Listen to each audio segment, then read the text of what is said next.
So I was rattling my brains for ages trying to think of a racing game to play, and out of nowhere, this little gem came to mind. I couldn't believe it had almost been 15 years since I last played it. So here it is, GT Advance Championship Racing for the Nintendo Game Boy Advance. I hope you enjoy.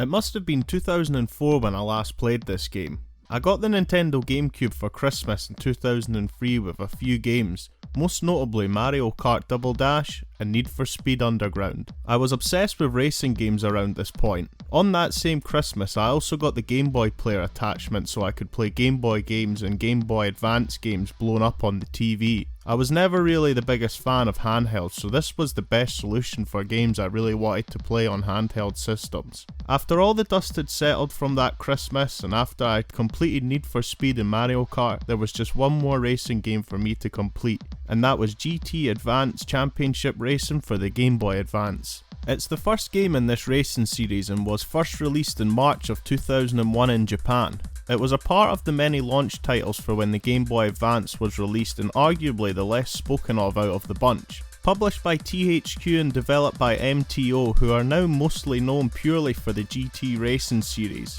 It took roughly a year to make. The game was first announced in August of 2000 and was originally named Pocket GT Advance. It was received well in Japan and reviews hit the web at the time, and then gamers outside of Japan were anticipating this highly and couldn't wait. Let's get into the game now.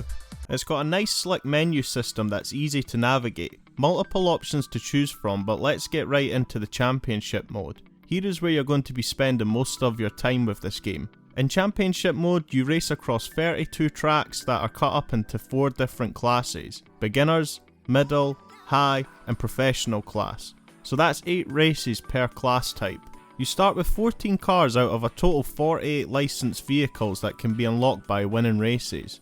They managed to get the rights for many car manufacturers which can be accessed in the car select menu. Here you can pick what car you want from the types available, nicely detailing the car's performance specs. Some may look weak at the start, but by winning races you unlock car parts to tune your car with. These range from customizing the engine, suspension, grip, and even the car seat itself for greater handling. So don't be fooled by the cars you see at the start and think they are bangers. I know I did, and later them same cars I thought looked shit helped me greatly later on in the game. You can also customize the colour with the tap of a button. Once you have selected your car, it's time to race. You use the A button for acceleration and B button to brake. It couldn't be more simple than that. In racing games I always prefer to have automatic gear shifting controls turned on, but for you manual users out there, you use the right and left buttons on top of the GBA to shift gears. It still plays brilliantly and is really smooth. Each track you race is completely different from the next. Before starting a race you get a little rundown of what to expect with a map displayed, best record and lap times, and also letting you know what conditions you'll be racing on, so you can make sure you have the correct type of car and the right tuning for each circuit. This is why I mentioned earlier about not underestimating a banger when you see it. What this little beauty lacks in speed and acceleration totally makes up for it in the handling department. Seen as the championship is split up into 4 different classes, the first 2 will be a walk in the park, but the later 2 can be pretty challenging at times. The minimum requirement for progressing each race is 3rd place, but really you want to be aiming for 2nd or 1st. Finishing 1st or 2nd won't only let you progress to the next stage, but will also grant you with unlockable cars or performance parts to customize your vehicle.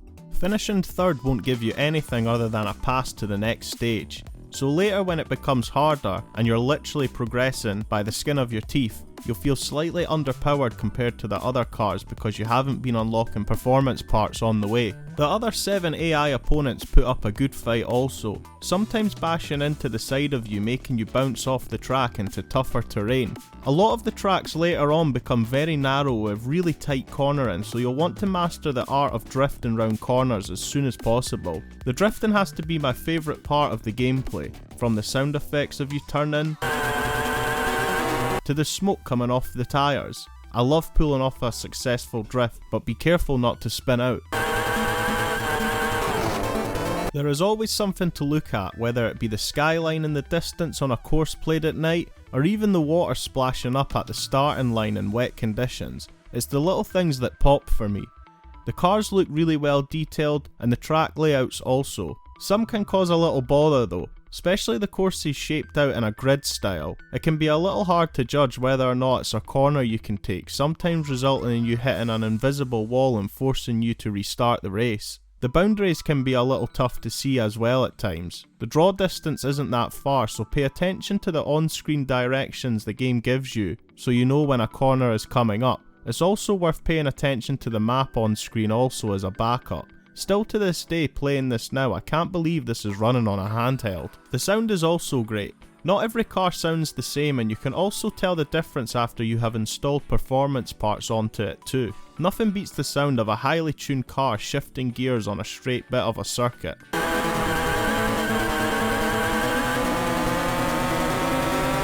The music is alright, I guess. The music on the main menus definitely suit the game.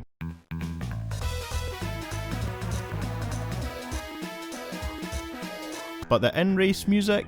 Not so much. They sort of sacrificed the in-race music to make the car noises sound brilliant. To make use of the space available, they used a 8-bit Game Boy sound chip for the music, and the Game Boy Advance sound chip for the car sound effects, so there was no cutting out between the two while racing. So don't be surprised if you hear a song that sounds like it should be in a game like Pokemon.